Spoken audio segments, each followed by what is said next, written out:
My hair is all over the place. Welcome. Hi. It's been such a long time. So I don't even know if anyone sees this in time to be on here. Um and I don't know how long this will be. Literally the moment that I step back into the US, which side is this? My hair has become a frizzy mess. It's like horrible hair. But anyways, welcome. This won't be just about the Taylor Swift thing. It will I had visions of how I want to talk about that. I am extremely tired. It's been a crazy month. um I'm not jet lagged per se, but I feel like that combined with not so much jet lag, but just the trip kind of combined with I've been door dashing and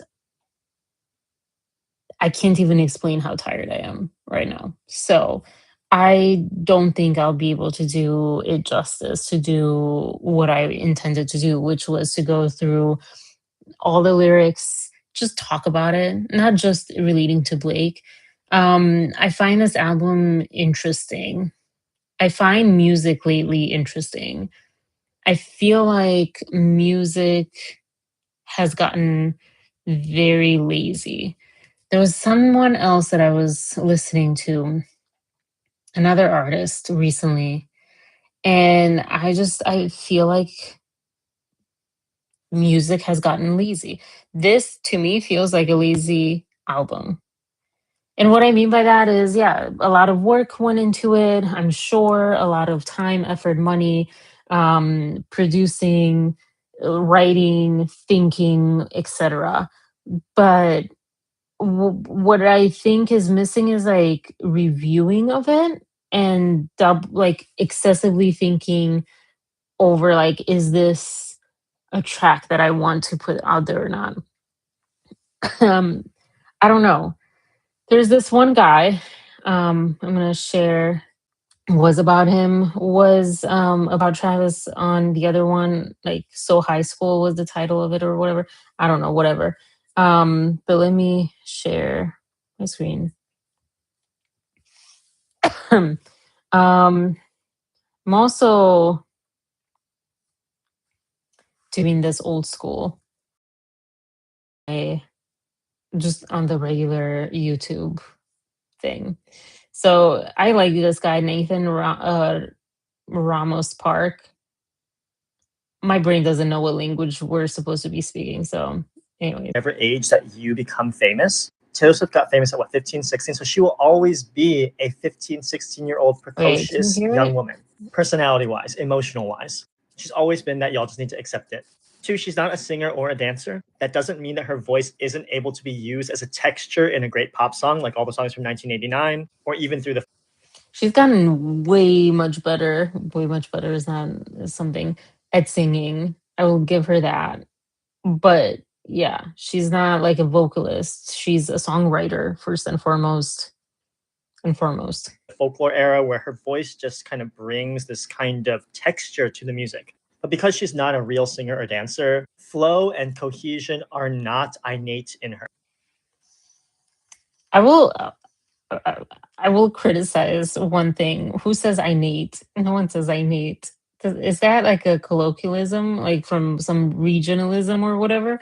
Anyways, when he said this album made a little bit more sense to me because one thing that I had with this album is like, one, there's too much rhyming. And it's weird for me to say that because I like rhyming. I don't like when it doesn't rhyme, when songs don't rhyme. But there is also cheesy rhyming, and I forget what song it was, but the one that has chateau in it. And the moment that she said chateau, I'm like, nope, that's too much rhyming. You should have just kept it AABC or AABB or whatever rhyming scheme. Um, but yeah, the thing that rhyming aside, because that's not really what I thought of when he said that. It's just that It's kind of like people that are not dancers and are not, and I'm not saying dancers like professional. I'm saying like they haven't connected with dancing, and they're like counting 1, 2, 3, 4, 1, 2, 3, 4, 1, 2, 3, 4, 5, 6, 7, 8, whatever. And I can't dance like that. I need to feel it. I need to, for the movement to make sense to whatever rhythm or beat or flow. And it's not just like, okay, this is the beat of the song, so all the moves have to hit on this beat. There are multiple beats in a song. And so when I do my Zumba dancing or any choreography that I've done, it's not about hitting like the one single beat, that one single rhythm that's in the song. Like hitting, depending on what the moment requires, you hit that beat, you hit the other one. And so when he says this about like flow and rhythm are not innate to her because she doesn't have that like rhythm and flow in her veins. She's a great lyricist, but and she has great rhythm and flow as a lyricist. I mean, Tortured Poet Society, that kind of showed to me how much of that she has. um the way that she combined phrasings and beats and rhyming. Another one that's great, Eminem. I don't know, Eminem always sticks out to me as like the best songwriter. No, I don't know. But anyways, so but yeah, and so this kind of makes sense because I was listening to this album last night because I was up at 11 and I was like, might as well, I think 11:30, might as well stay up, right? I didn't think that this album had anything to do with Blake. I My opinion is, why would someone release a song while there's an active real lawsuit going on, especially when they've tried to distance themselves from it? It would make zero sense. Odette, vinay, ce faccio Odette? Vinay, vinay. Sorry, my dog. So whether or not she has written anything around it, that's going to come out later, after the lawsuit is done. I don't think she would do that. Now, canceled is a funny one. I'm so curious. I'm waiting to see what like Swifties, like Swift analyzers, I forget their names, but they're two Australian girls that I watch, and I feel like they're so good at connecting all the dots. They're so good. um don't like the language, meaning like they have like particular phrases that just kind of are like screeching on my millennial brain because they're young. But I watch them a lot because I love just how in depth they are with everything, and they hit it all the time. So I'm curious what they'll have to say about it. But yeah, it's a funny one. So we'll see. But let me finish this guy because there's part two that was even more what I wanted to share. Like at best, she is like how Scarlett Johansson like dances in that Marriage Story. Like that is the movement that is innate in her existence. Number three, her music is being dumbed down for her audience, and more importantly, the people around her. Because you want the people around you to really understand and connect to the music that you're making. So when she's being hurt by Not other Still not artists, the you know, other point. people that have this really Point number large three. emotional life, like a Harry Styles I or Jake can't Gyllenhaal or, fast you forward. know, John Mayer allegedly wrote that, whoever Dear John was about, the emotional complexity of the song will match the emotional complexity of the situation. Because there is no emotional complexity in her life, there is a simplicity and almost like wringing blood out of a stone from her music right now. And like be That is exactly how this album feels. Like they were trying to like squish the juice out of a already like an old lemon or something, except it's not old, it's new, because being in love, being engaged, having the eras tour, all that is new. It's not something that has happened, so much before.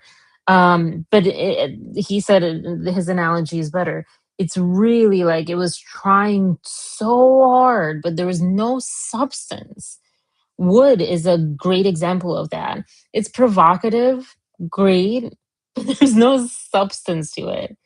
Like I think of not quite the same thing, but like Beyonce, she had a couple of songs like that were very seductive, very provocative, kind of on the same subject, but they were like artistic. And as far as I know, Beyonce doesn't write her own songs, or mainly doesn't write her own songs. Doesn't matter. Whoever wrote those, or the collaborative um, effort into that, which is another point. Being collaborative is a great thing, not just as a producer, but like songwriters coming together and all that stuff. But yeah, Wood sucks. It's like a really bad song among other bad songs on this album. But he kind of hits the nail on the head as far as the whole, to me, the theme of this album, which is there's no complexity. And maybe because she's at the beginning of her love story and she doesn't know what to do with love and how to feel it yet, you know. Oh, but yeah, there's no complexity. Um yeah.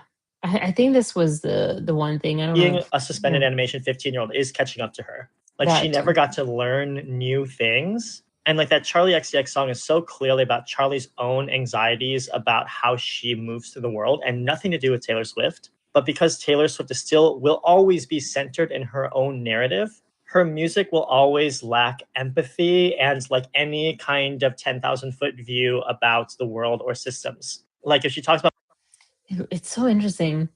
Not actually Golden just did a title of one of her videos, but I think she said 30,000 feet view or something. But womanhood, yeah. she can only talk about her womanhood. If she talks about anything, it's always through her own lens of limited experience versus anything outside of her purview. Like I am an ASCAP at the Songwriting Union. I've written a bunch of songs for a bunch of things, and it is like a difficult, beautiful thing. So I'm not like trashing her songwriting ability, but I'm just kind of making observations about how this album comes about through her experience. Yeah, he just kind of me so much to understand my own frustration of why I feel like this album is a terrible album. And I know that all those Swifties, all those people, all the articles, the Rolling Stones, all of it, no one is going to criticize her album. Just I felt this also with Midnights, but Midnights was actually decent, but it did feel kind of rushed and unfinished and unpolished, not unfinished, unpolished. Um and I wasn't the only one who felt that. I've met people who had the exact same description to Midnights. This one feels even less finished and unpolished. It feels like a 15-year-old girl, 14 in my case, that hasn't really experienced love, but she's just writing about it, like hasn't like felt it and lived it, you know? But is writing kind of intellectually about it, is writing sensationally about it, like, oh, what kind of like words, like the D word, let me throw that in there. Not about the love part of the album, but still, like, let me throw these, like, salacious words and thoughts and ideas, but nothing really substantial and mature. um but I know I'm prepared for all the people online saying how amazing she is and how amazing this album and how amazing each of these songs are. I do like some of the songs, and to tie it all back to Blake, Cancelled was the first song that I was like, wow, I actually this is a really good song. Um is it about Blake? I think I wanna hear more about other people that know Taylor Swift story, history, tentacles, into, like, the world, more, because whatever this other lady, what's her name? I don't know, something Mahomes, um, she is kind of thought to be the source of that song more. I think it can also be one thing that it could.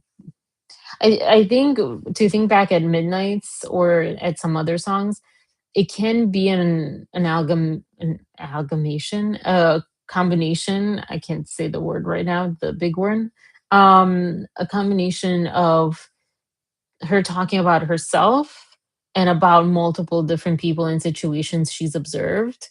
Um, so it could be about both of those women. Um, but the lyric that stood out to me the most was, and I wrote this on Dave Neal's, and I said this, yeah, last night on my video too. Let me pull up the lyrics. Um,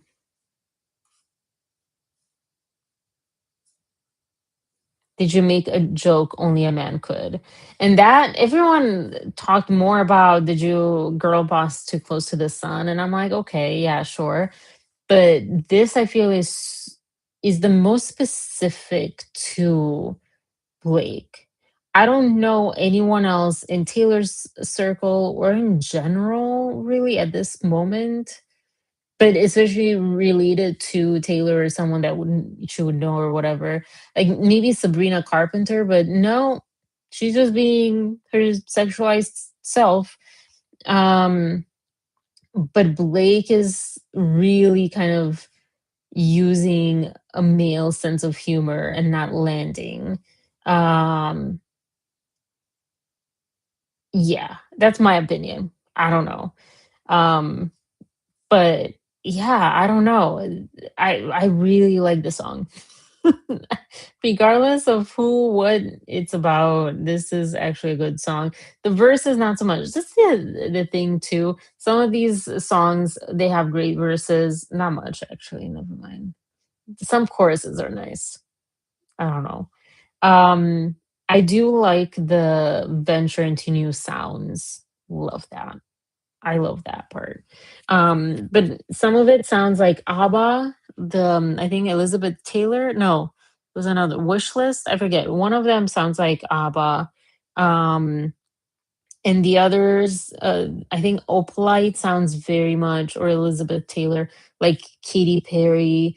The way that she says, I think Elizabeth Taylor, the way that she says the way that she vocalizes, um, some word. What is it?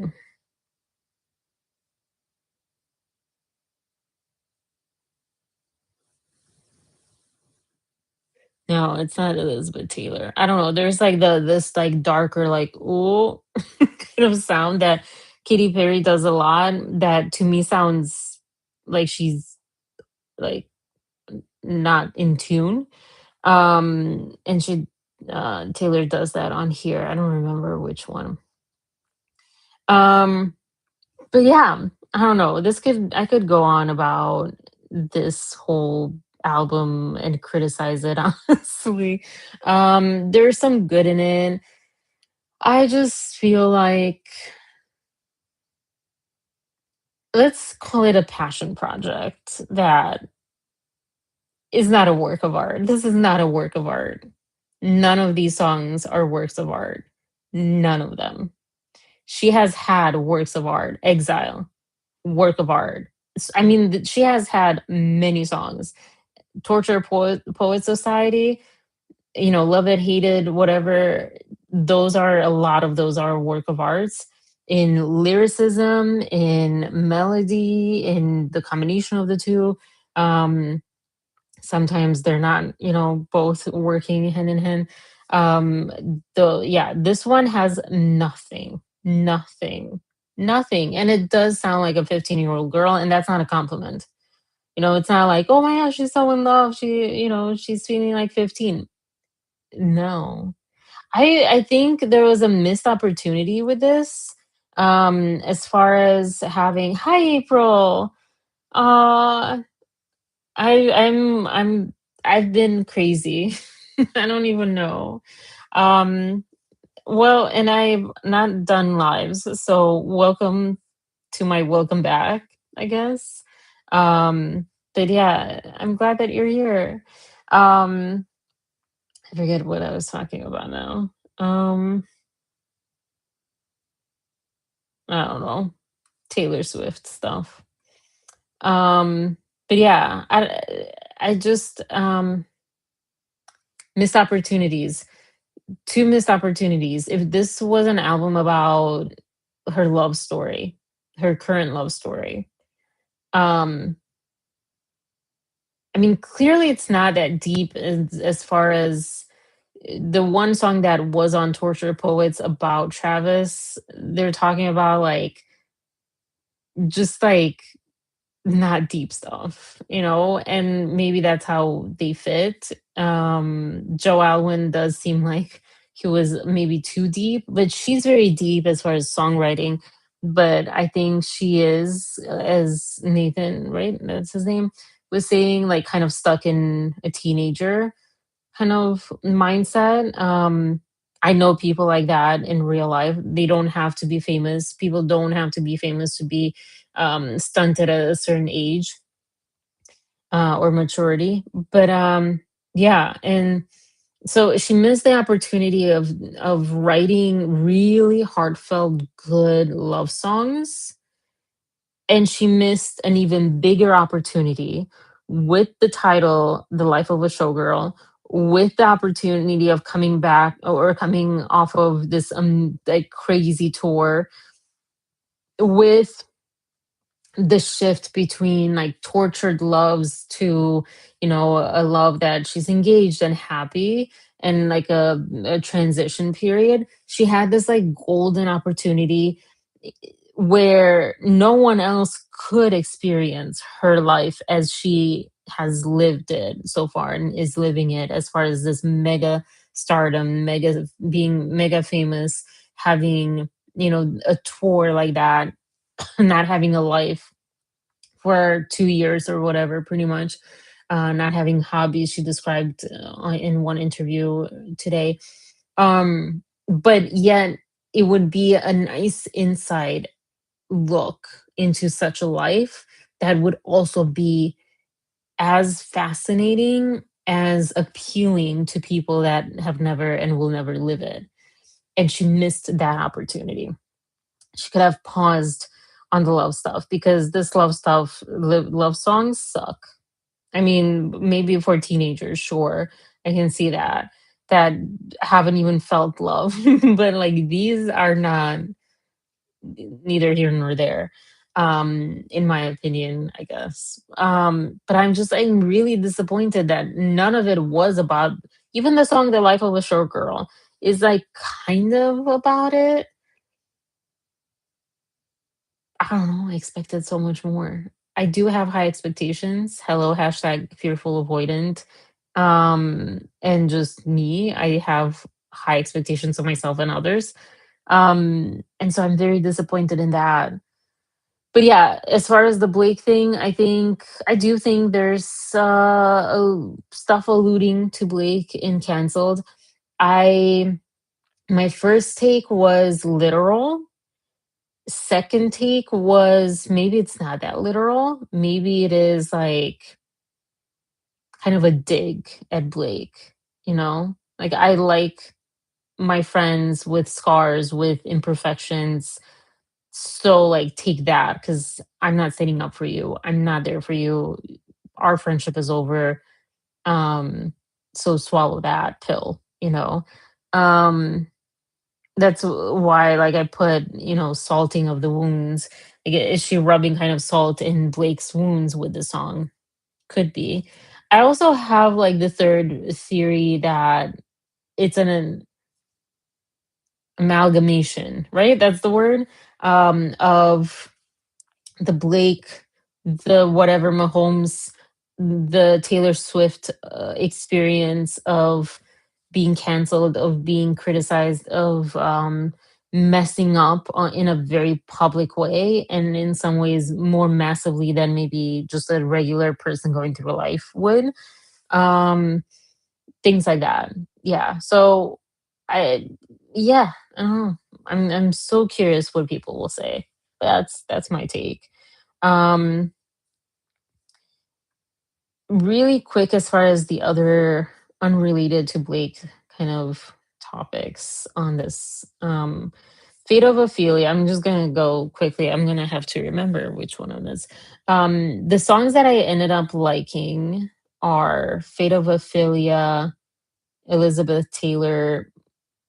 which I feel like that's just like the for both of them, the chorus.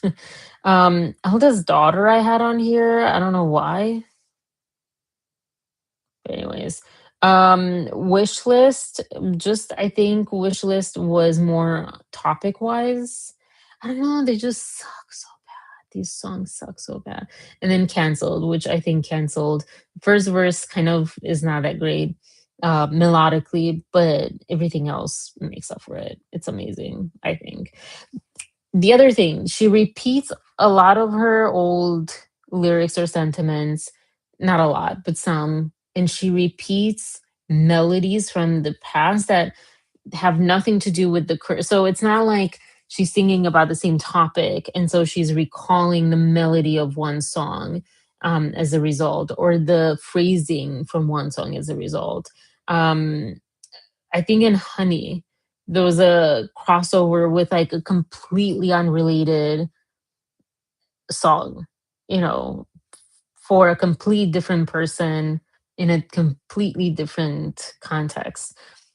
So I thought that was kind of what I was saying about lazy songwriting. It's you have your style, sure. This was quite a venture into a different style, so stick to that. And then I think it's just kind of boring when you're singing the same melody. I guess also it highlights her humanity too, that she's just a human being, that she's not a perfection, like a perfect non-human genius. She's just someone that's really good at what she's doing, songwriting wise, but she has cracks and flaws in it. But yeah, so Fate of Ophelia, I like the sentiment. I'm not gonna lie. I do like it kind of touched my heart a little bit. Like, oh yeah, yeah. Not many people get to say that. But many people would hope for that. Elizabeth Taylor is one of the songs that as a theme, I'm like, you've already said this, girl. Cornelia Street. And it was a much better song too. Cornelia Street was the song that brought me into another level of songwriting, like upped my songwriting level just from hearing it. And suddenly I was thinking about songwriting and what I was writing and how I was phrasing things and rhyming and just everything differently. I can't say about Elizabeth Taylor. um, the other part too of a lot of these songs is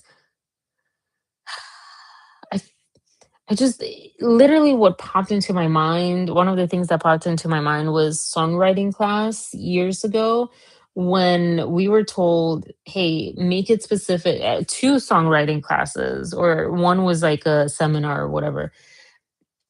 Be very specific, but not too specific. Make it about you, but not too much about you so other people can relate and understand, because otherwise, yes, there is with her, everyone knows her story and her background and the guys she's dated and all the stuff, right? But not entirely, and so it's still sometimes very difficult and it almost feels like algebra trying to enjoy a song because the lyrics don't make that much sense, unless you like are so like fanatic about her life, that you might make sense of it, if that makes sense.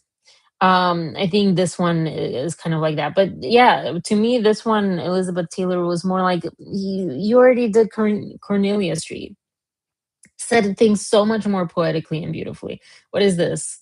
I'd cry my eyes violet. Elizabeth Taylor, tell me for real, do you think it's forever?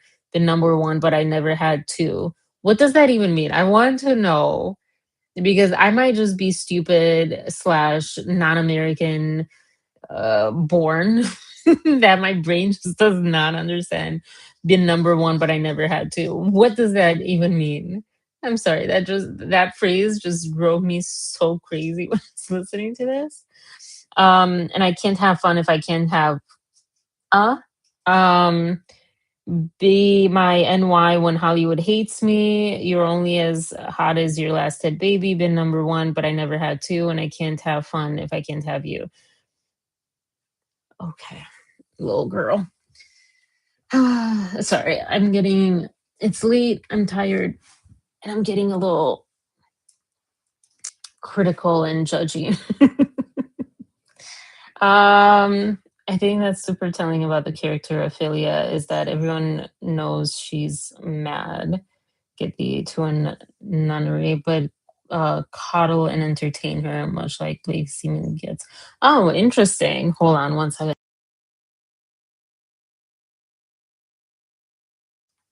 I don't know if my dog wants attention, treats, or actual food. Um, that's like I just repeated myself. That's really interesting. I've never read. Is it Hamlet where Ophelia comes from? I've never read that. I've never read anything Shakespeare. Teaming of the Shrew in high school, and then I want to read Cymbeline just because I love. My first proper monologue was from Cymbeline, and I loved it so much, and I identified so much with that character from that short piece that I did. But I don't even know her name now. Oh my gosh. Oh my gosh. I think it starts with an A. I need to find this out. Um, oh my gosh, Imogen starts with an A. Uh, Imogen, yeah. Do you know that play, Cymbeline, April? I've not read it, but I want to just because I loved that monologue. Um, but yeah, so I mean that also applies to Taylor very well because she is very coddled, if I understand that right.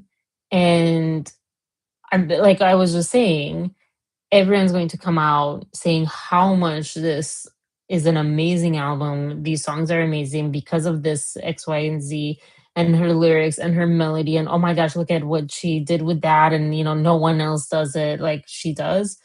So I think and yet she's also been called mad. So I think it's very Taylor. But that's interesting to think about as far as like Blake. I don't for some reason I just don't feel as confident that Blake is coddled because I think if she was almost she would have gotten away with it, if that makes sense. If people if she was that likable as someone like Taylor is, she can do stuff that would be maybe questionably on the ethics side. Um, but she would be like, "Oh, whatever." I don't know. I feel in a way that Blake is fighting so hard, but like she's the type of person that like things go well for Ryan, but not for her. If that makes sense. I don't know. You haven't read Cymbeline, yeah, me neither. Um, but since you said you love Shakespeare, I was curious. It's not one of the main ones. So Ophelia was tolerated and then self-destructed. Sounds familiar at least. Yeah. It could have been a good song in that sense about her, about Blake, but it's not. I mean, um yeah, none of it. I mean, from the very first part, I heard you calling on the megaphone, you want to see me all alone. I mean, that's like she just starts off with Travis and how he was trying to get to her. So, um, same with like ruin my friendship. I I When people were saying like ruin the friendship was about Blake or suspecting that, I think I even said it back then out loud, but I kind of cringed at people saying that because like that is not. I was pretty confident that is not how Taylor Swift operates and how she thinks about songs and song lyrics and titles and song topics. Like canceled, sure. Um there was the one Kim Kardashian song that was, I think, on the Torture Poets, right? Or one of those that spelled out KIM, I think.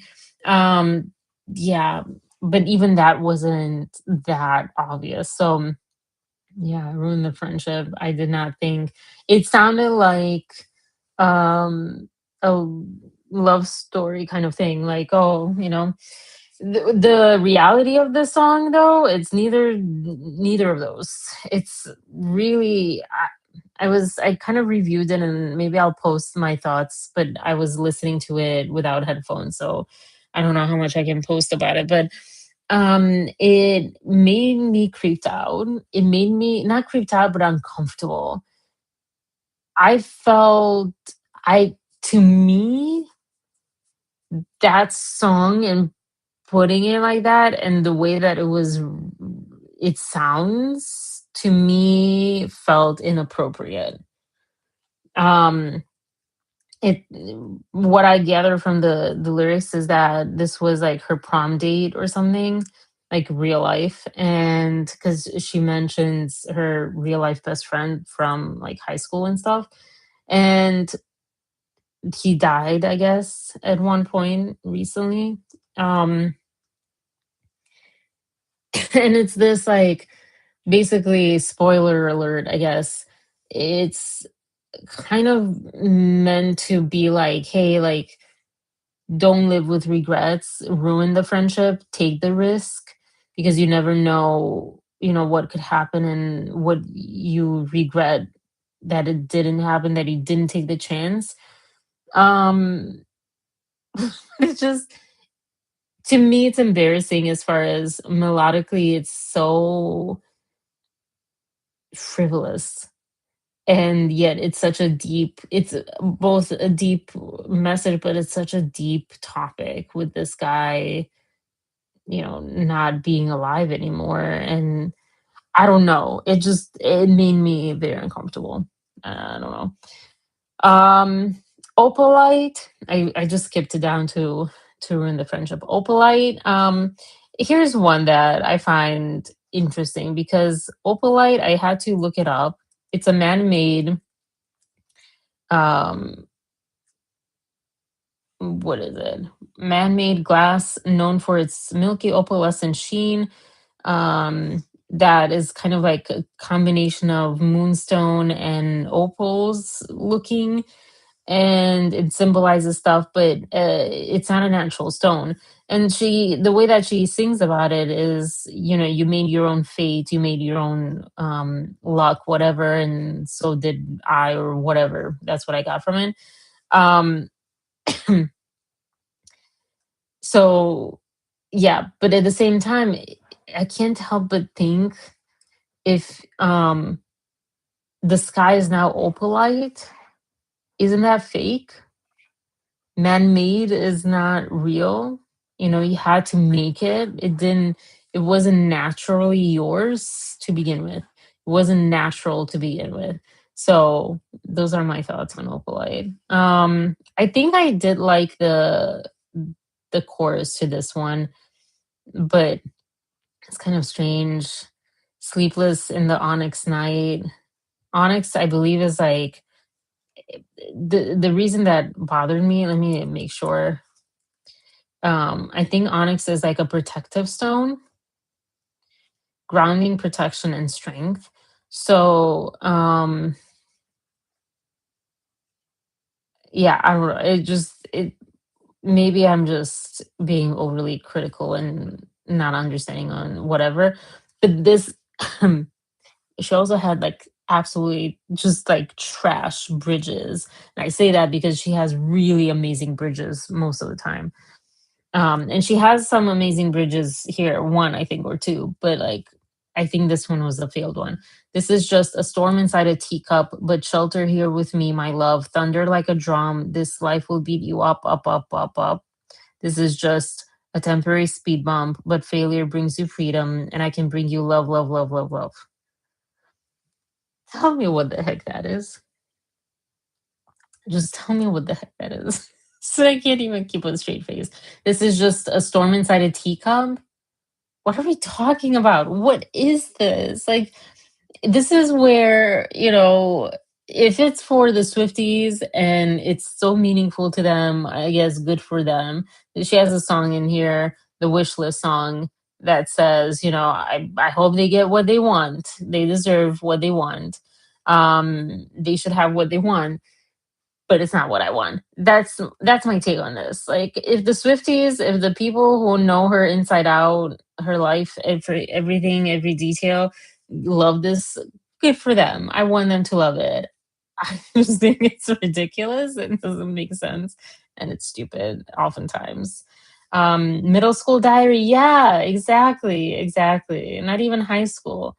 Um, yeah, but like I don't even understand what the words mean in this case.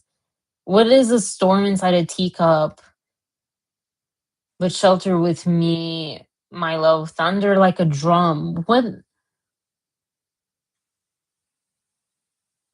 It's like her mind just kind of, I don't know, flew away and she just forgot her mastery of the English language. I don't know what this was about. I don't know. But anyways, then, oh my gosh, father figure. Oh my gosh. Oh, this one's painful. This one's so painful. I don't understand it. I understand the concept. Let me be very clear. I fully understand the concept. I understand the idea of it. I don't understand the song, and I think it sucks. And I mean, George Michael, whatever, his team or family, whatever, liked it or gave thumbs up or whatever, whatever. I don't know that they care that much about Taylor Swift. Um, but like, I think she just wanted to say that she has a bigger D than everyone else. I don't know. That's my take on it. This is just, it also kind of reminds me to appreciate what you have and not compare yourself that much to other people. Because when I think of how loved up she looks and she is, and how lovely they look, how much in love and how much love she feels, and she's getting, compared to before, apparently, or whatever. And hashtag goals everywhere on that front. Um, but then the reality of the so high school song or whatever that song was in the previous album, and then a lot of these songs, it's like, but what I want to be is my idea of having a partner, someone that makes me dumber. And I'm not saying that Travis is making her dumber. I'm just saying, like, whatever they connected on, it seems like they connect on high school type stuff, the language that is used, the vulgarity, and what I mean by vulgarity is not sensuality or like risque stuff. I mean vulgarity, like gratuitous risque stuff, if that makes sense. Like, you're just doing that kind of like a teenager's like, "Ooh, I said a bad word," or "I said that word," kind of that. that's that's what I'm getting from this. But I mean, this is she just has the one word, but like the whole thing is, mm, I I don't know. Again, I might change my mind once I hear people that are experts in Taylor Swiftology. 'Cause that's what you need to do. But I don't even have words for that song. I father figure. I just feel like mm, if this was like a kind of a runner up or like sequel or prequel or sister quel to The Man. Again, The Man did a great job, did his job perfect. It was really, I would say, almost flawless. I'm sure there are flaws in that song, but it was really great commentary. It was like smart, it was like cool, fresh, whatever. Um this wasn't exactly about the same topic, but like I just in that same family, and mm. Anyways, Elda's Daughter. Apparently, I like the song. I don't remember why. um, I think the melody was kind of nice, and yeah, but yeah. So this one's about how everyone's cool on the internet until they're not. Basically, um, yeah, everybody is cutthroat in the comments. Apathy is hot. I have been afflicted by a terminal uniqueness. Doesn't make sense to me, that phrase. That phrase makes me feel like she went back into tortured poets society or whatever, with these like unique phrases and like beautiful poetic phrasing, and just put it in here. It makes no sense to me to be in here, and it doesn't fit in here, and it seems pompous and pretentious and self-involved. But anyways, I've been dying just from trying to seem cool, but I'm not a bad. Sorry, my eye itch. Oh gosh. I'm not a bad person. And this isn't savage, but I'm never gonna let you down. I'm never gonna leave you out. So many traders, smooth operators, but I'm never gonna break that vow. I'm never gonna leave you now. Maybe these songs mean something to her and Travis. Terminal uniqueness is such a choice. Like damn. Yeah. Um Last time I laughed this hard was on a trampoline in somebody's backyard. I must have been 8 or 9. That was the night I fell off and broke my arm. Pretty soon I learned cautious discretion. When your first crush crushes something kind. When I said I don't believe in marriage, that was a lie. I did like that part, just recalling Lavender Haze, but okay. Um, yeah, which one was that? Eldest daughter? Yeah, talked about ruin the friendship. I need her to find some new rhyme schemes as well. Yes, I'm with you, April. Yes, and I feel like she had some in. Was it in folklore? I'm sorry, my eye is super itchy. In folklore, or I feel like even lover. I don't know. There were some songs that were refreshing. She was writing, but she was finding different rhymes in different places. Tortured Poets had some where she wasn't rhyming like A B, or like, you know, she would have like rhymes inside the phrasing, inside like the line. I don't know. She was a lot more creative. This one, I don't think she was trying to be creative. But yeah, this hurt rhyme wise. It hurt. It was a little bit nails on chalkboard, this whole album, as far as rhymes. Um, it makes me wonder if she will continue, if she's writing this to stay relevant to a certain age demographic, meaning young girls, or she's writing this way because that's all she knows and she can. I have a hard time thinking is the second, because I think well, I mean, I feel like she probably studies a lot, reads poetry, reads a lot, listens to a lot, and she's trying to hone this craft. Like, to me, it seems like she's really about the craft of songwriting. So it's kind of hard to imagine as the second idea that opinion, whatever that I have.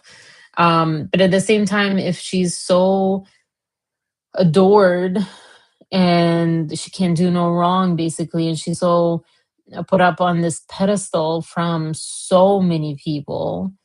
um I It could get to her head like, well, I'm doing great now, and even subconsciously might not realize that she's not she's getting lazy in her songwriting. I don't know, but yeah. So yeah, it ruined the friendship. Yeah, the guy, I don't even, I talked about that, you know, for my comfort level with that song. Um, it wouldn't kill her to start maybe hiring writers. Yeah, I think it's so, that's what I quickly thought about just like a few minutes ago. Oh my gosh, my dog's sleeping so well. She just woke up. She knows I'm talking about her. Um, that collaborative process is so invaluable. I was actually talking to my therapist this week about how there's a, we didn't call it this way, but I'll call it this way. There's a pandemic or epidemic for sure in the US and many countries of toxic autonomy. We did not use these words. I don't even know if these are the best words to use, but like I can only do it by myself, or I have to do it by myself.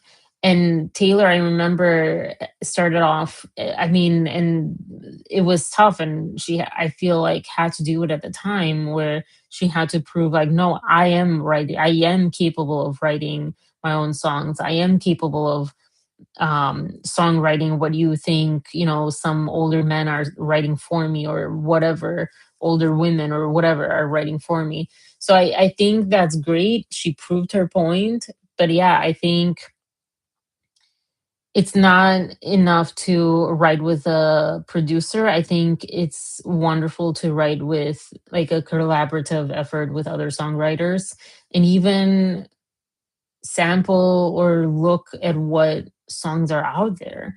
But I think her brand is so autobiographical and so like penned by her only, that is hard. I also, honestly, I do wonder sometimes if it's that much. Like, how we don't know the percentage, only she knows, and they know the percentage of lyrics and songs, songwriting in general of her songs, that it was just completely her alone.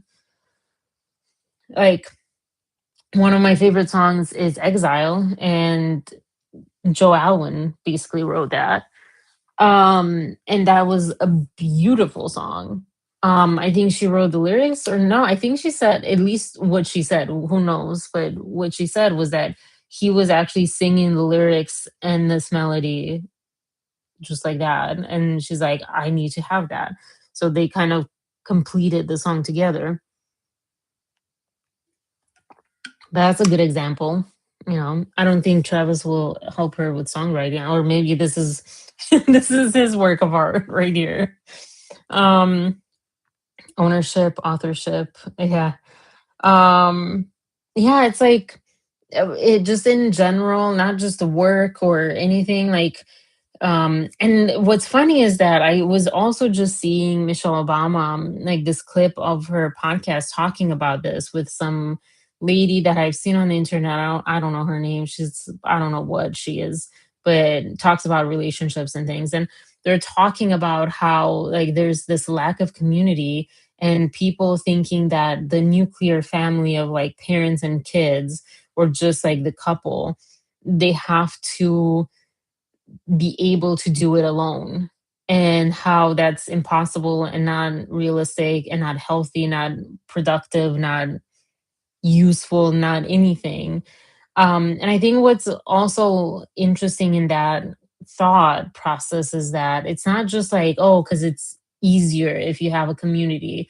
It's effort is split among other people. It's not as much on any one particular person. But I think also how much you learn, and how much young people, including my generation and me, I feel not very prepared when it comes to relationships.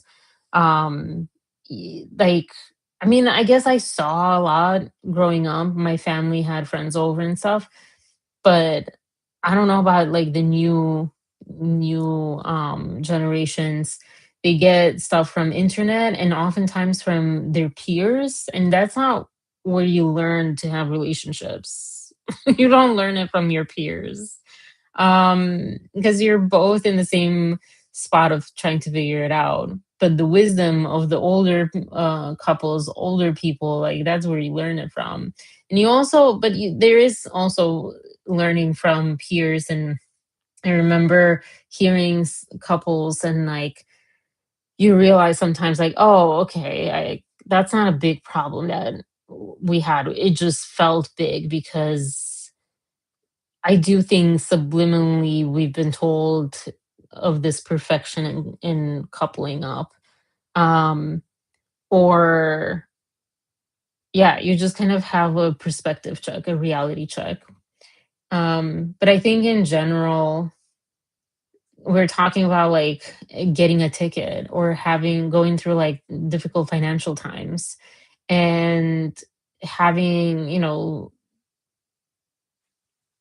not having right now the support system of a community of family that can like take that on a bit more. And in my case, my family is so split in many different directions and many different micro families.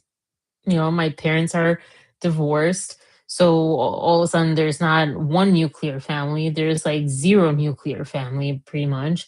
And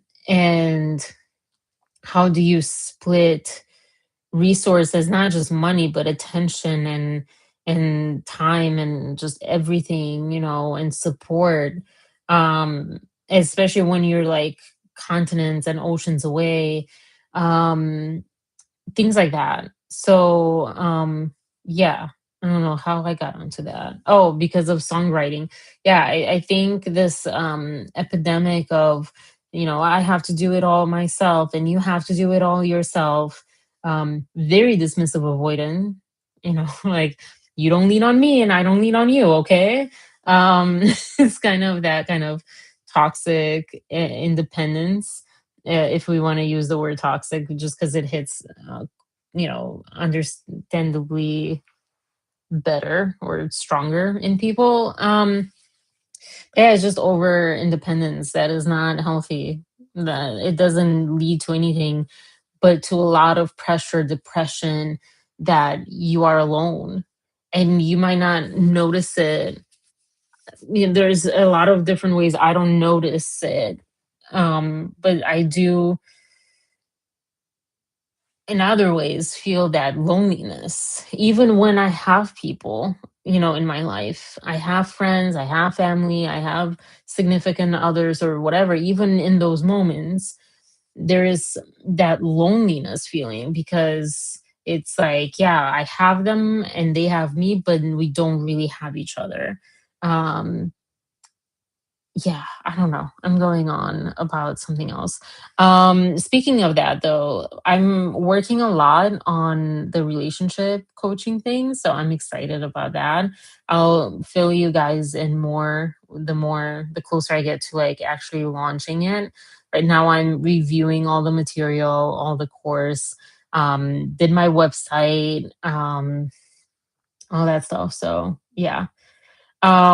Yeah, back to Taylor. So, um, yeah, the guy was talking about how actually romantic.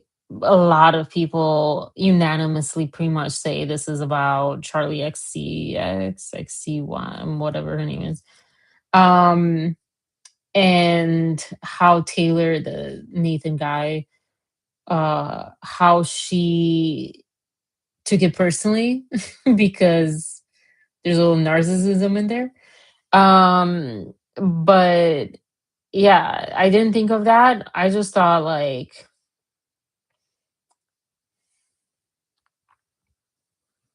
I don't know. The one thing that I didn't the one reason or a huge reason I didn't like Taylor until Lover was because Taylor at the beginning was just I was never that girl, that person that was catty and mean and judgy and revengeful of other girls or other people or guys or whatever and gossipy and stuff.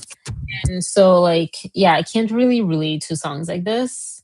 um it's interesting because one of my previous friends introduced me to Lover with the first song on there. I forgot that he existed. And I wish that Taylor would actually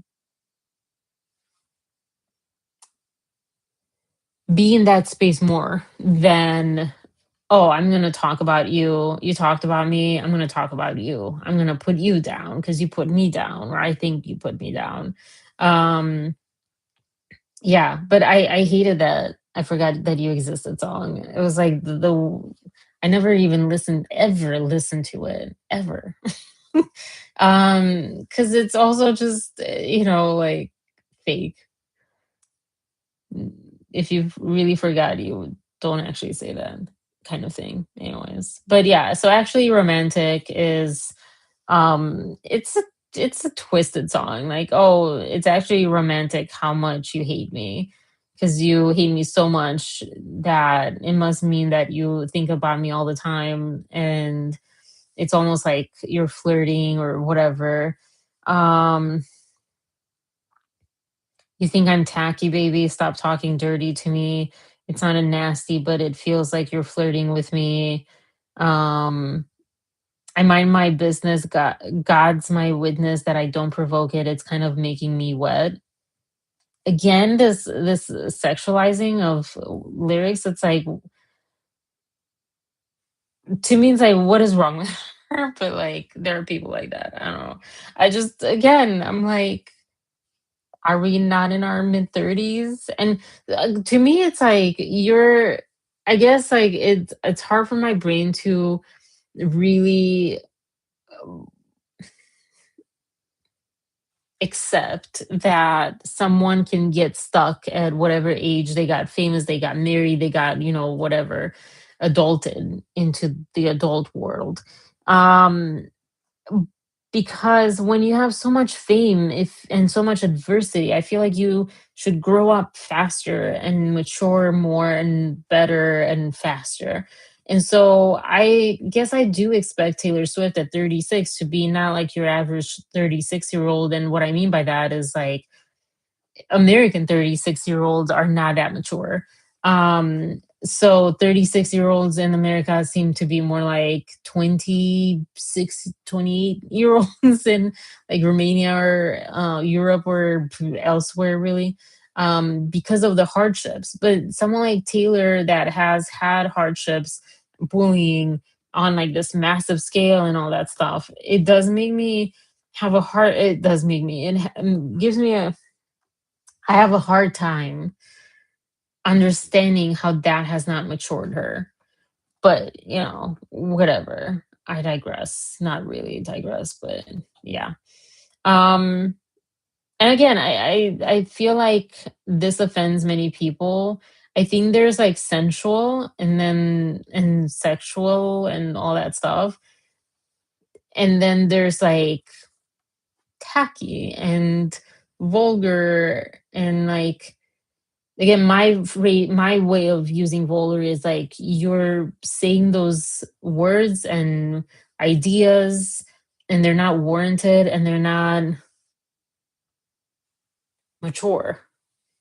You're just saying them for like shock value or to yourself even, or to like feel all giddy because you said some bad words or some like taboo things.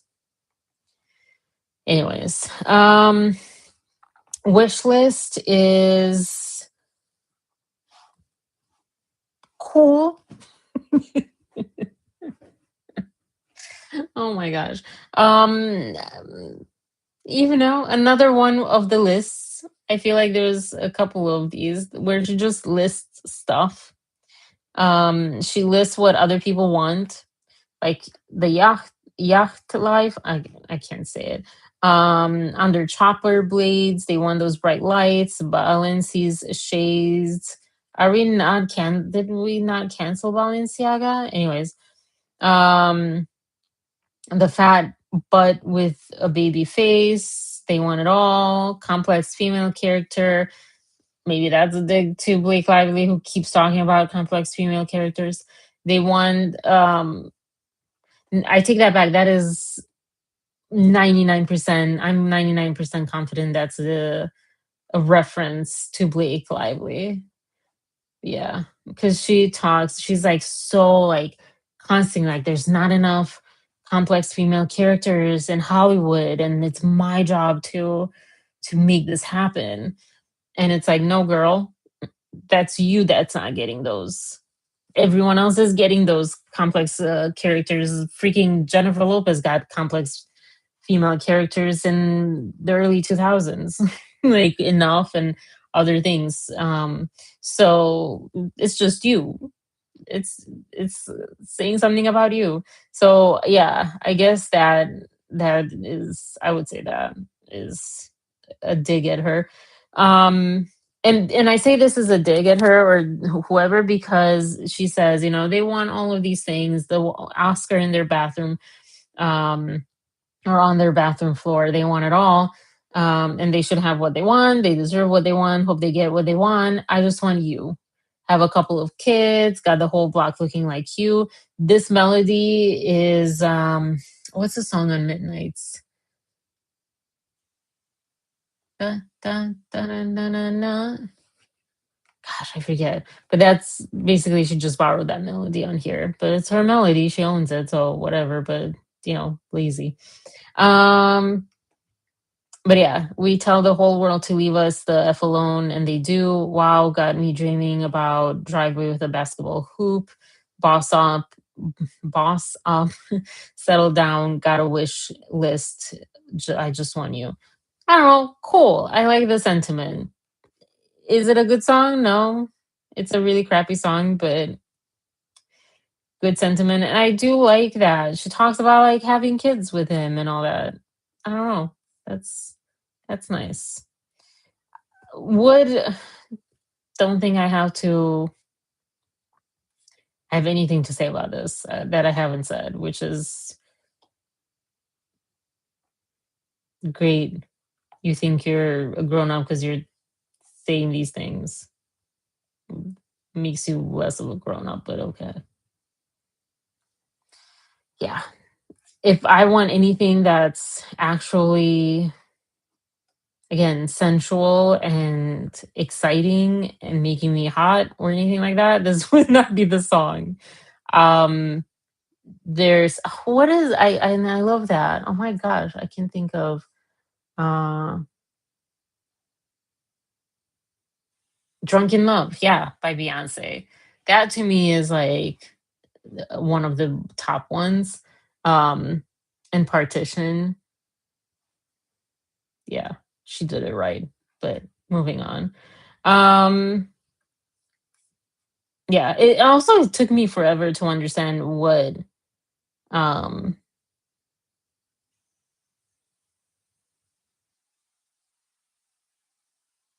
I wrote a song that was similar to this, again, kind of in my early 20s or mid 20s, when I was like, "Oh, I'm gonna be risque over here," because I'm reading, Daisy's Bare Naked, The Flower. I was distraught. He loves me not. He loves me not. Penny's unlucky. I took him back. And then stepped on a crack, and the black cat laughed. That's how this whole thing starts. Like it's just like it's stupid. I'm sorry. I will say this, I'm being stupid now, saying that everything's stupid. I just I don't know. I don't know. I'm not out here trying to say that I'm an amazing um wordsmith, you know. Anyways, canceled we talked about. I would encourage everyone to listen to it just cuz I think it's a good song. Honey, nice sentiment. I get this as a woman. I don't often in the north don't often get called sweetheart and honey and all that stuff and lovely.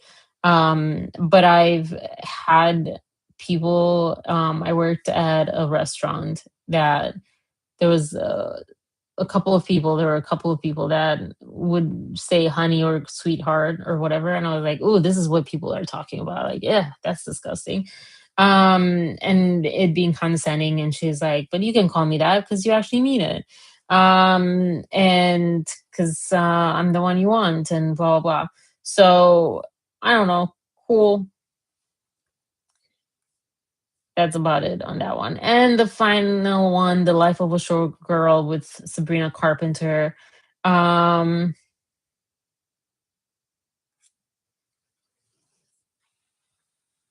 it was hard to follow. I get most of it. You know, they're saying, "Hey, this is nothing you should envy. The life that we're leading as showgirls is not what do you think?" And yeah, it's nothing you should envy kind of thing. So, yeah, that's kind of it on the Taylor stuff. Um, she was on Greg James, hashtag Sagittarius. Um, and that's all I want to say about that. I don't know. They looked really nice and cute. I found her to be awkward in talking about it. And she seems, I feel bad because she seems like she really is very happy with this album. And I really objectively think this is not a good album. And a lot of people are saying that. But again, I don't think we'll hear much from like proper reviewers like the Rolling Stones and whatever, People Magazine, whatever, nor from her fans. I would love the day that her fans not criticize her, but just gently kind of push back on her, like, hey, girl, this was not your best in the loving way that friends or family can do. I'm not familiar with that, but I feel like there has to be one, just to kind of like just push her back. And I think she's made some of her best music when she was feeling adversity. I feel like I do the same thing with adversity. Helps me do better in whatever. If you tell me I can't do something, I'm usually going to do a much better job than if you say, or if you like really support me, but not like make my head big kind of support, you know? And I think with her might be a bit on that side of big head thing. Um, but yeah, talked about door dashing and relationship coaching. I was, for anyone who doesn't know, I was in Romania until I don't know, a week and a half ago or so. Um, I was there for my grandparents, and um, it's interesting because as soon as I came back, it's almost like I left that there. Um, my grandparents are relatively okay right now. I mean, it's getting worse and worse because of their age. And I do mean like it's worse than like good. But I'm also very mindful that they lived such a long life where they had such a fulfilling life, to mostly.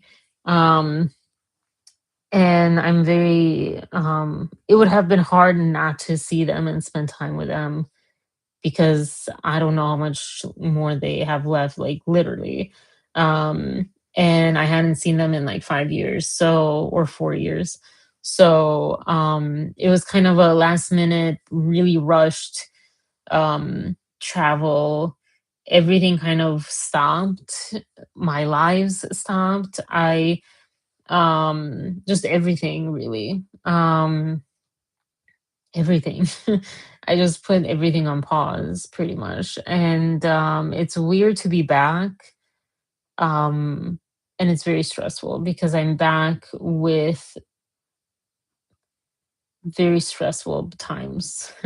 um, but yeah, um, I will talk another time about Romania more in depth. I think there are some cool things, some cool experiences, or observations more. But right now, it's not at the top of mind. And I decided to do this really last minute. I thought about like, oh, let me get back to lives on Friday. But I really feel so um discombobulated that I didn't know if I was actually going to be able to do it. So this is a very light intro back. I'm not talking about I didn't I believe that when I left the court documents on Blake Lively and Justin Baldoni were I don't know if they had reached 600. Did they reach 600 at the time? I don't know. No, I'm seeing here August. Yeah, they had reached 600, but yeah. So there've been over 200 new court documents. I've not even been able to watch anyone's videos and um catch up. And honestly, I just feel one of the things being in Arena, I was like, this is so not worth my time right now. This is, like so trivial compared to like what I was going through with my grandparents. So like um I just felt like I I don't know, the opposite of a showgirl. Like kind of put myself first, or my life, my grandparents really first, and focusing on that, and on just kind of being present in a way, in the best way that I could. And so the Blake Lively thing, it was like, this is so stupid. The little tidbits that I would see in thumbnails, or I would like hear sometimes, it was just aggravating, eye rolling. Um, Same thing with the news. I purposely did not even look at anything newsy because I was like, I want to get back, into the country well. But the same thing, like, and especially since I got back, the the stuff being said and communicated, it's just like, what grade are we in? um you know the music, like Taylor Swift stuff, the way Trump talks and what he talks about and how he sees the world, and not just him but other politicians, and on that side of things, just everything is like,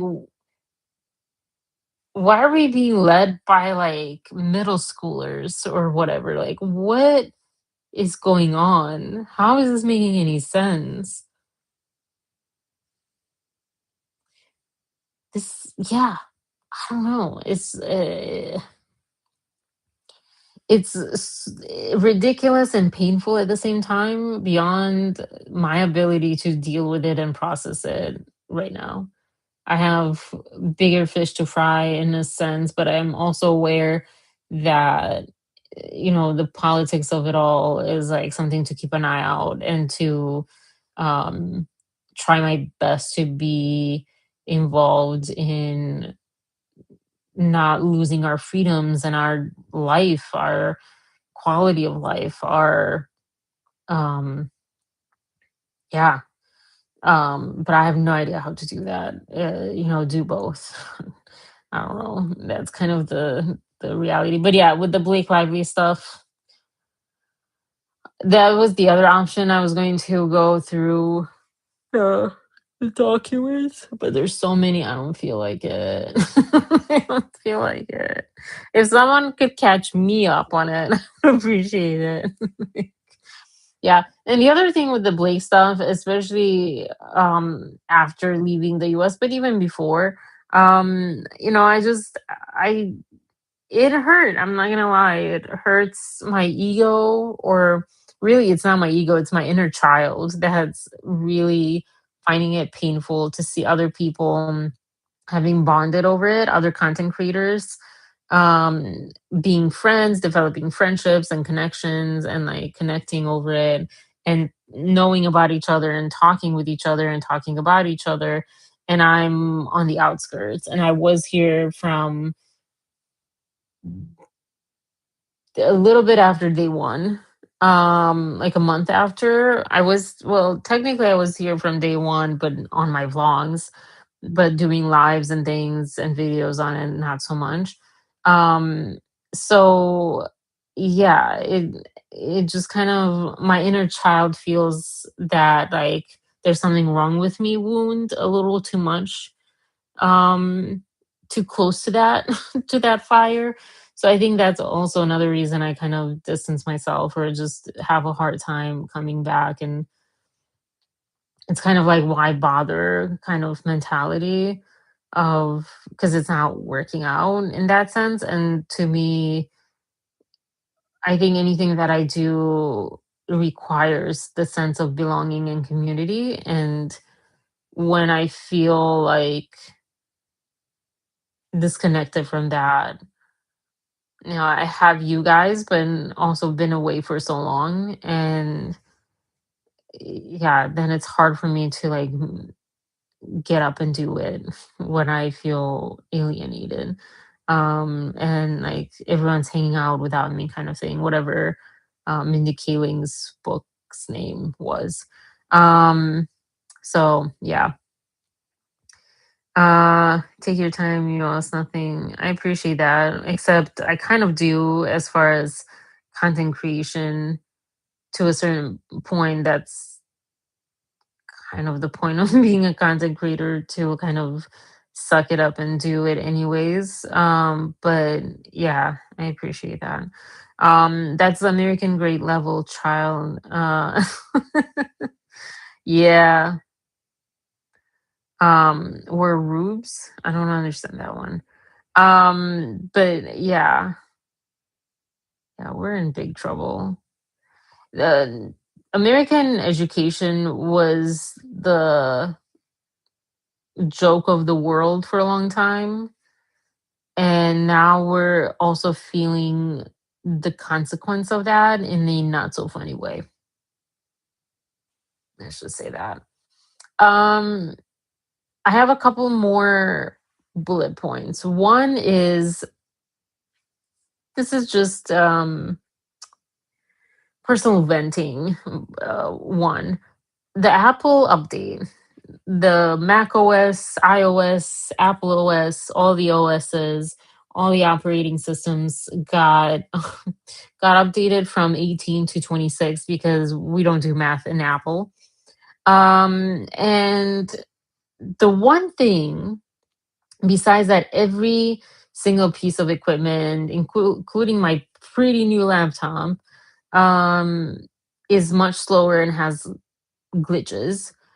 But besides that, the one thing that is like the worst is it's going to sound funny, is I didn't even know what it was called, the launch pad, which is you go like this, and it would bring up the screen of all the apps that you have installed. And it was nice. You could organize them into folders, into groups, into different screens, so to speak, or panels or whatever. And you can organize them however you want to, like alphabetize or just dragging, and grouping just visually. That I'm a very I need visualness to it. And now I just want to petition, unofficially. I want to petition Apple and everyone to like insist to Apple to bring that freaking launchpad back, because right now you can't organize them. You're supposed to type in the name of an app or just scroll through the app. No reason, no reason. And the one thing that bothers me also in that is that it looks like we went back into the 90s. or early 2000s. And the one danger I think in looking to Android or Windows or whatever, Microsoft, whatever, I haven't been in that world for a while now, is that they are less aesthetic and they're less. Um, Apple always felt easier on my brain, um, because the aesthetics were just easier on the brain. They were comfortable. They were not in any kind of discordance or whatever you call it, cacophony. I remember picking up an Android a couple years ago, and it was the padding between the apps and things was uncomfortable. And so I always liked Apple because it didn't have that uncomfortable feeling when I was looking at it, like literally physically uncomfortable. And now, yeah, it seems like they're going back. I don't know. No one asked for my opinion on it. Apple for sure is not going to listen to me or any of the many people, because I was seeing a lot of people are like, "Can we bring it back?" And there used to be a way to bring it back until they shut that down with the new update, 26.0.1. So yeah, Apple basically did like, "Oh, you missed this feature? We'll take it away for good from you. Like you can't even go around it with some patch. No, no, no, no. We're going to patch your patch." Yeah. Um, but yeah. Oh, and I also said like I'm pretty sure people would have um asked more for each desktop to be named and to be able to be different, because desktops for non-Apple users this might not make sense. But all these different screens that you open, all the different desktops that you have on the same screen, if you could name them and if you could have them have separate widgets and things, but whatever. Otherwise, it's actually a pretty cool update, but yeah, it's not perfect. And the last one is The Last of Us. I had plenty of time on an intercontinental flight to watch basically the whole season of The Last of Us. I didn't know that I was watching the second season. So that was the first thing that I saw. I don't if anyone has watched it or has played the game, let me know in the comments in the chat. Um I don't know if I spoke about it before.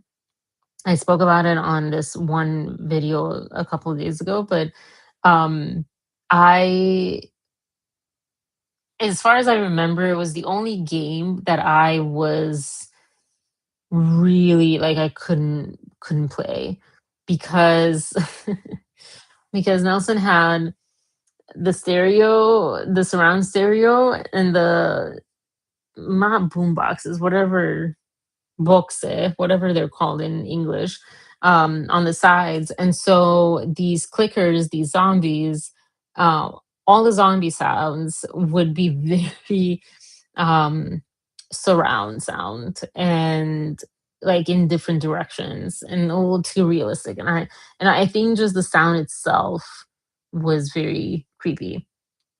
Um, I'd pull it up, but I don't have it. But apparently that those are like real. There was a woman that was doing those sounds. And for the show, we also got a guy. Um, but anyway, so I started watching AP Physics or AP Bio, which is kind of like a sitcom. It was weird. Yeah. Um, I could not keep my eyes open on the first flight, the from Romania to England, and then from England to the US. The first 2 hours were a struggle, and I asked the flight attendant like, "Are we getting a meal soon?" So I know to like try to stay awake because I didn't want to miss it. Um, and she's like, "Yeah." But I still fell asleep, but I did wake up, thankfully, right before it. So it gave me weird dreams. And then after I ate, I think I slept again, but I started watching The Last of Us. And I used to not want to watch this. I was like, no, I'm never going to watch this. I don't, I'm averse to the game. I don't want to watch it. I think more out of principle, maybe. Love it.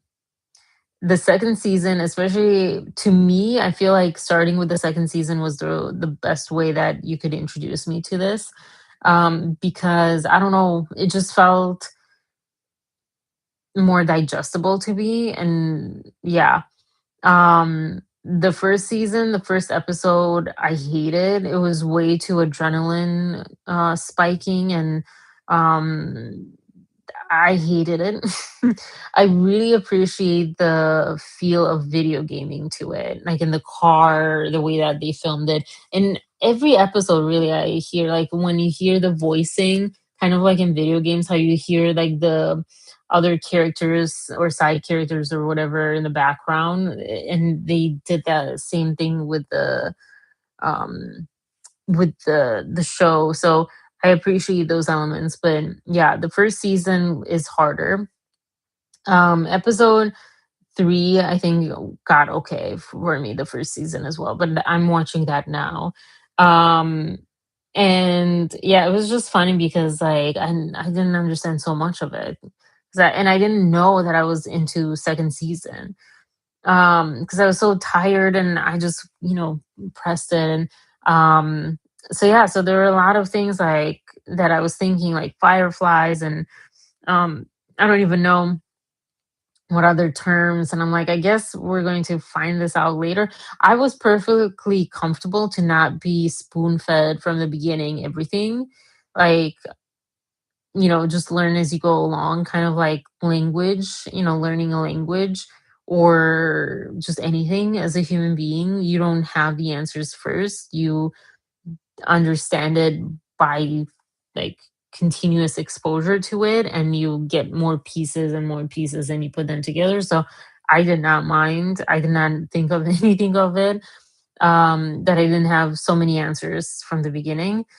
But I did think it was interesting that Pedro Pascal is so known for this role for this show, and on the cover of the show, and yet he, spoiler alert, does not last through the whole season, to say the least. And so I was like, how is he a main character when he's not?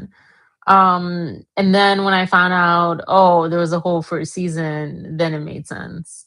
But yeah, love the show. Also, Star Trek New Voyage or whatever it's called. Um,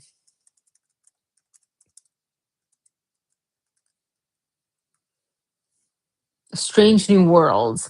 I watched that on the way there and I loved it as well. I feel like it has the original, and by original I mean Star Trek Next Generation. Sorry for true Trekkies. The that feel to it. I feel like it's really good. Feel like it's really good. I did fall asleep after a couple of episodes, so I don't know, but yeah, what I saw from it was really good. Also discovered for anyone traveling, let me know how you prefer it. I discovered that I prefer sleep. It's tough because I prefer sleeping on the airplane, being so tired that I'm sleeping, or maybe not sleeping, but like in that state of not so aware of things, because there was a lot of turbulence on the flights coming here, coming back, a lot of turbulence. And if I wasn't tired enough, I would have been more scared. But if I was tired, but not too tired that I could not keep my eyes open, I would be more scared, because when you're tired, your nervous system is like dysregulated. So I noticed that part. So I have to be extremely tired, which is probably why some people who don't get to be that tired take, some sleeping pills or whatever. Um, but yeah, I didn't take anything. On the other hand, I do like getting in at night at least here in the US, because I then slept through the night. I came in super tired, went to bed, believe it or not, after sleeping already a few hours in the airplane. I also was like too tired. And so, yeah, so that, I don't know, I found that out about myself. So thought I'd share for anyone who's curious. But I'm curious how people deal with flights, especially long flights. If you've flown for like the 4 hour, 3 hour flights to like somewhere nearby, that's different. I hate those, are the worst to me. Those are the worst flights because they're not long enough to settle in, and you're there for a while, so might as well just let go of all the fears, all the expectations, all the things. And you have plenty of time to watch basically a whole season of a show now that seasons are short. And you have two meals, you have plenty of snacks. You are so stuffed by the end of these long flights that, yeah, I don't understand. I don't understand how they can give you so much food. Um, British Airways, which is what I flew with one coming here, their food sucks.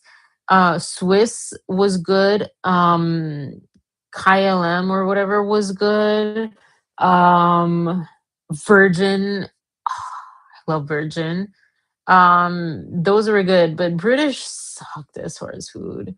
They had a lot of, they basically had like no options for someone like me. Because it was like, do you want tomato sauce stuff and drenched in tomato sauce, or do you want the spicy stuff, the Indian food? So I'm like, do you have like just food for like sensitive stomachs, kind of like dogs, like what's a sensitive stomach option? Um, so yeah, but they had so much food, so much food, so much food, so much. But yeah, the short flights like Romania to England, that sucked. I was getting so restless on that flight. Oh my gosh. So for me, I like the 1 hour or an hour and a half, 2 hour flights, or the seven and above flights. I've never been that much longer than 7 hours, 8 hours. So I don't know. But yeah, back to The Last of Us. Never was familiar with the game except my coworkers always talking about it. Second season was a lot, but also lacking. Yeah, so it's interesting because my friend who saw the first season and loved it, saw the second season or liked it, I don't know, loved was the word that she would use, saw the second season and she couldn't get into it. But for me, starting with the second season and also, not having anywhere else to go, um, I was into it. And I also have a very big fondness of Pedro Pascal. I did not know he's been in the game for so long. I did not know that until I think this past week or like a week ago or so. The first time I ever saw him ever, and this should go with a caveat because I actually saw him before, but I didn't know I saw him. But the first time I ever saw him and I was aware of him and I didn't know who he was the Apple commercial. And I was like, who is this new guy? Why is everyone so like, oh my gosh, it's him, about him? Like, I did not understand. And then I saw him in, like, I think a year ago, that was or like half a year, and then I saw him in Materialists really for the first time, I thought, as far as acting. And I liked him, but his the screenwriting or the editing, the what ended up being in the movie from his character's story wasn't great. Um yeah. So, yeah, but he was intriguing to me.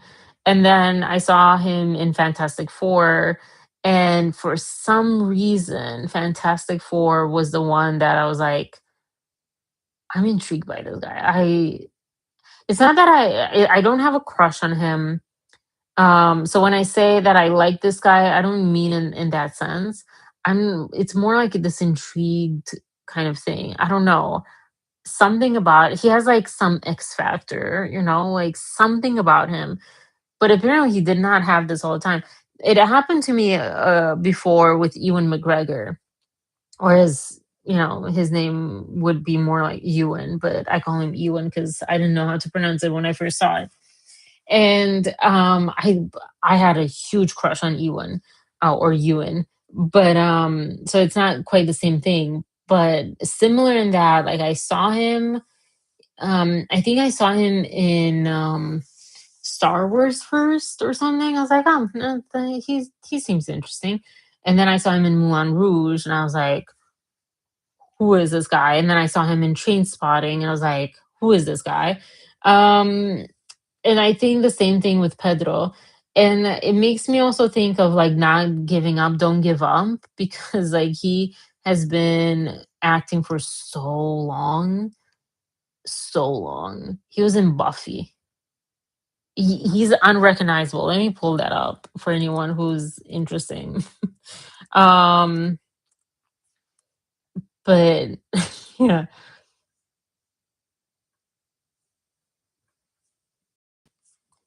this was Pedro and Buffy. Like he does not look. I mean, he looks like him, but he does not look like him. I'm not even talking about like the makeup version, but just that it's so different. I do think men age better. I'm not gonna lie about that.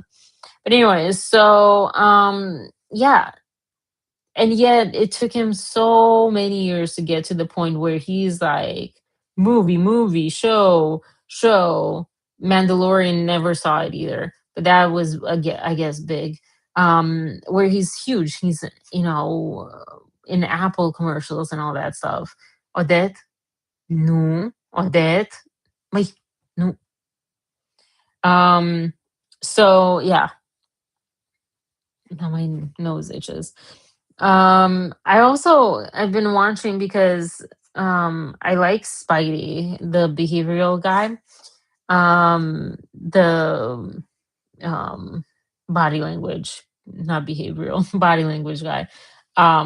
Love him. I think it's nice and refreshing to see someone who's like for real and realistic and not saying things for like clicks and views and sensationalism.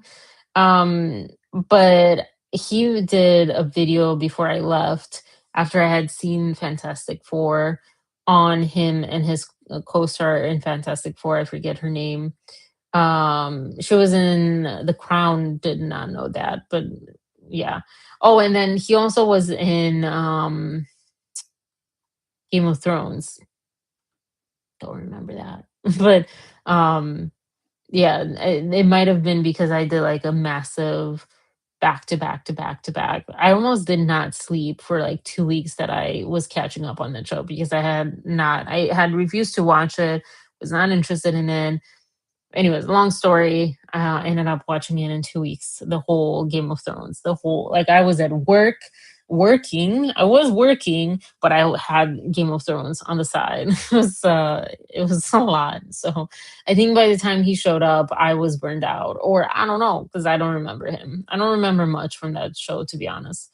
But not really speaking of Game of Thrones, but kind of.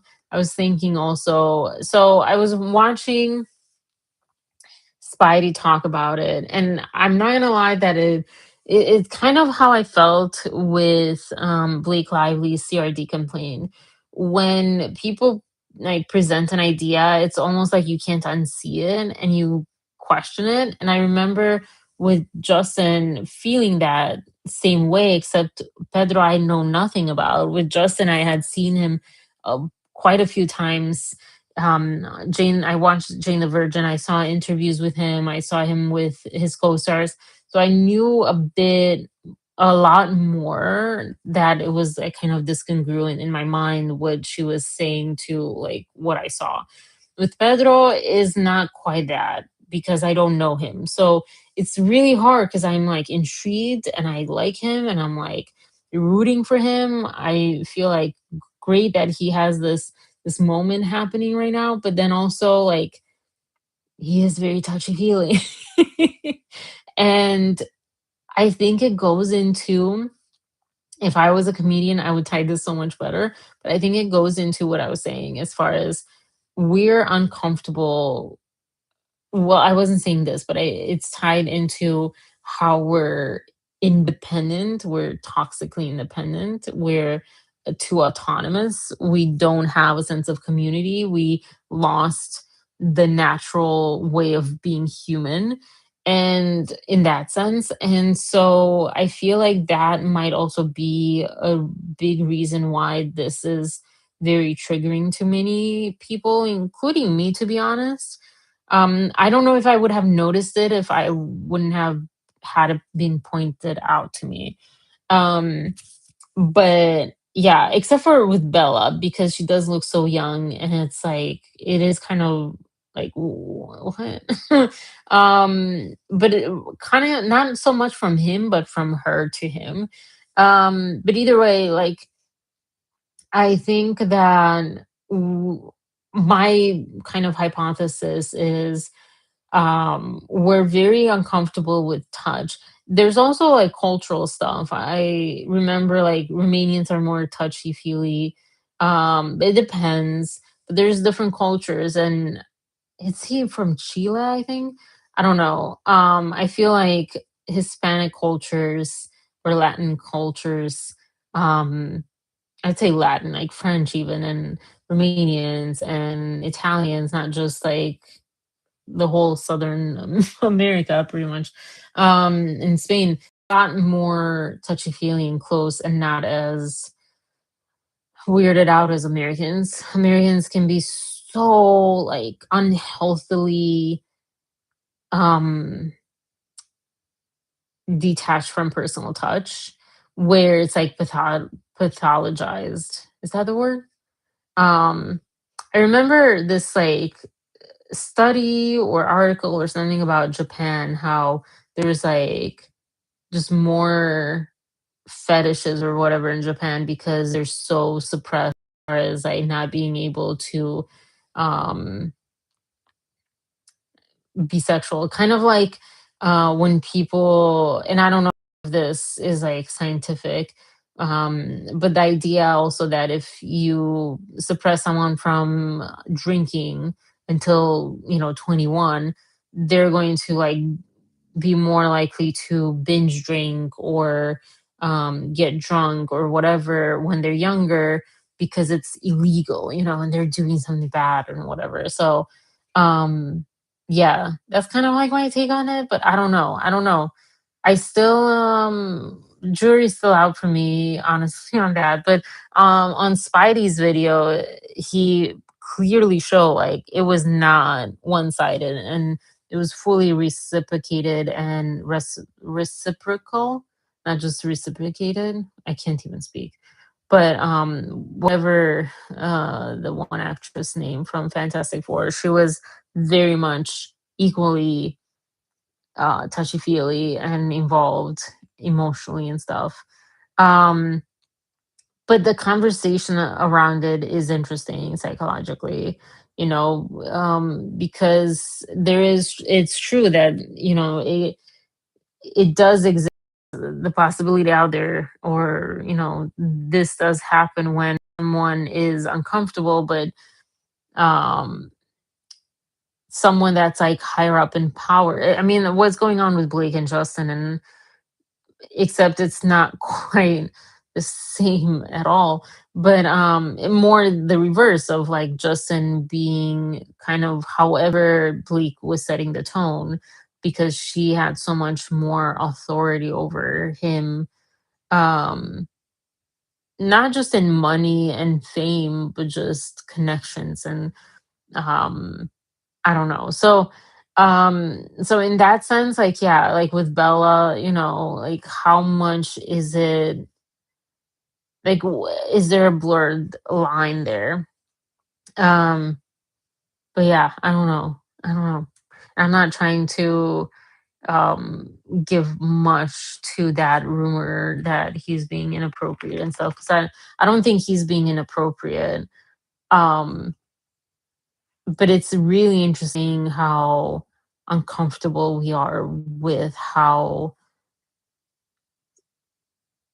he's like just interacting with his co-stars. I don't know. And I think Spidey was also showing, maybe I'm remembering this wrong, but it's not just with women co-stars. Yeah, yeah. Um no, it was with women, but it was gosh, what's his name? I forget. Was that William H. Macy? No. Was it? At the Hollywood star stuff, and Pedro touched his wife's, I forget what actor, but one actor's wife's like went like that to her cheek or something. And it was like, ew, ew, ew, what the heck? It's so inappropriate and blah, blah, blah. That is my favorite video because Spidey plays it all. And I mean, it's so obvious that whatever, William Defoe, right? William Defoe, whatever, William H. Macy, potato potato with the W's. How like he clearly was reacting, like he pointed to his arm and he clearly was reacting to the arm and to whatever the answer was about like how he broke his arm or whatever. Like, oh, that's so ridiculous of whoever broke his arm or whoever didn't do their job right. Kind of that's what I got from that. But it's interesting how the internet was like, oh, he was, not comfortable with how Pedro was touching his wife, which then Spidey review or, dug in and did his research. And I think there were either all three friends, like longtime friends, or he was friends with his wife before, something like that. So anyways, what about ScarJo and Jonathan? Oh yeah, I heard about that. They kiss on the lips for Jurassic Park promo. I think it's being seen as harmless because they're gay. Yeah. I mean, you bring up a good point. And I was saying this about Pedro. I don't know. Is he gay? I don't know. But I'm like, is he? Like, I don't know anything about him, and he could be.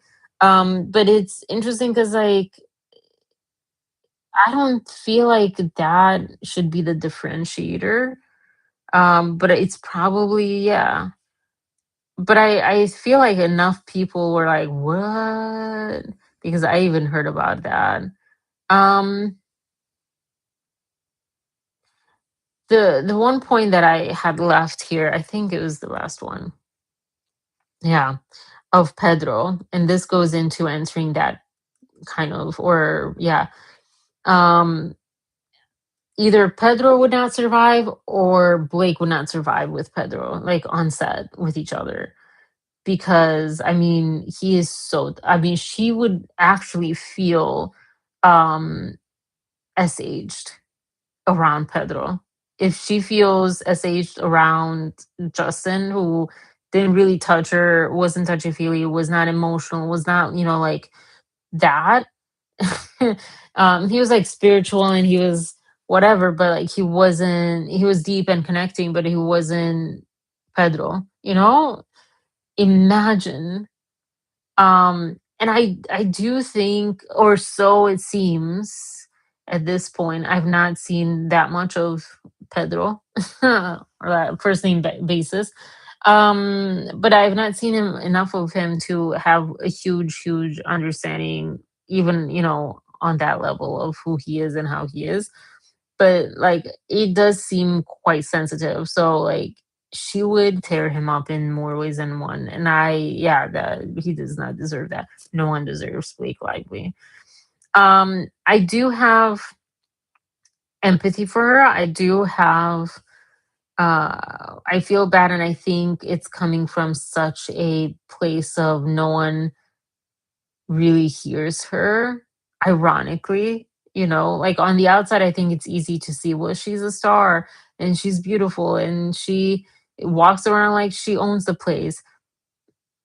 The people, again, narcissist, if she is a narcissist, we don't know.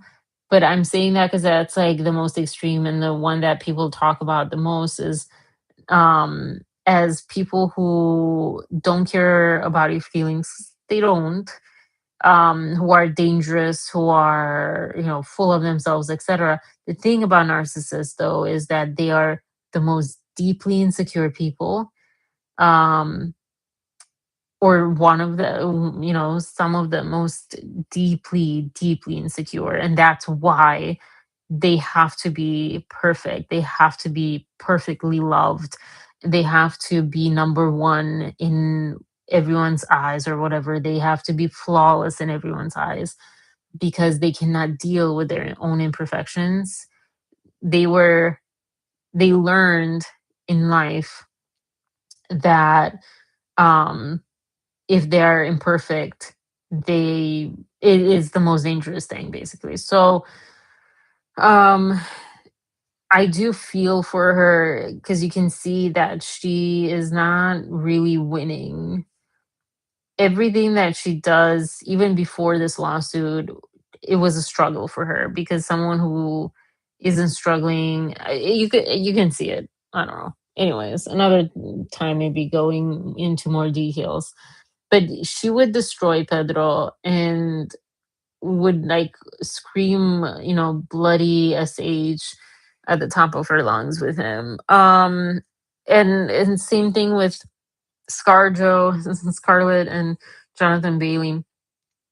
Um, I think I personally love that, and I love shows of secure relating to one another, not just each other, but also their partners, but not just their partners, but also with each other. Because it takes a lot of security to do that with another person. And it also takes a lot of security to do that when you're in relationships. They're both in relationships. Are they both married? I don't know if Jonathan's married, but um yeah, so um I think it's beautiful. And I love seeing that more, where not everything, this is kind of the opposite of, this is, the opposite of Taylor, of Life of a Short Girl. Not everything has to be sexualized. Not everything is sexual, even things like, you still care that? Your dog looks so sad and lost. Oh my god, sadness. But yeah, not everything is sexual, like kissing or touching or whatever. Like, it's like, I do think it's the history of the US that has kind of led to this unhealthy disconnection from human touch, and like creating this false idea that then you feel like everything's everything's um a cross of boundary, um and bad and just wrong in some way, and you end up, I'm gonna do another analogy and then I'll call it a night. Oh my gosh, my butt hurts. um when you develop sensitivities to food, or things like I had with tomato sauce, I still have it. Um, but I would have severe acid reflux and all that stuff. So I was like, can't do tomato sauce. But then I was reading like, okay, you start off that way.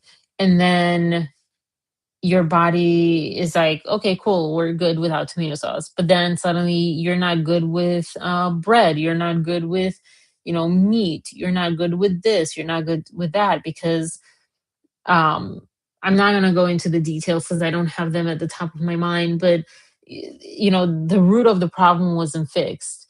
And so it's the slippery slope of stuff where in the end you end up not being able to eat anything because you're sensitive or allergic to everything. The same thing with, affection and humanity, being human with one another and ourselves alone, is if you keep saying like, oh yeah, I'm not going to talk to those people in that way because I don't want them to get the wrong idea. Whoever came up with that idea of wrong idea. And I'm not gonna touch them this way. And I mean, the intention should do all it. it should do all the talking and it should do all the work. If your intention is pure, so to speak, I hate that word actually.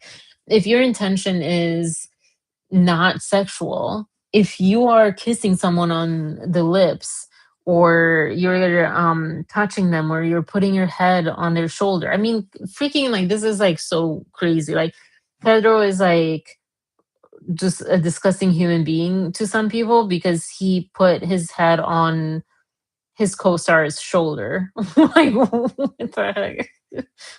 What level of like suppression of, love are these people at?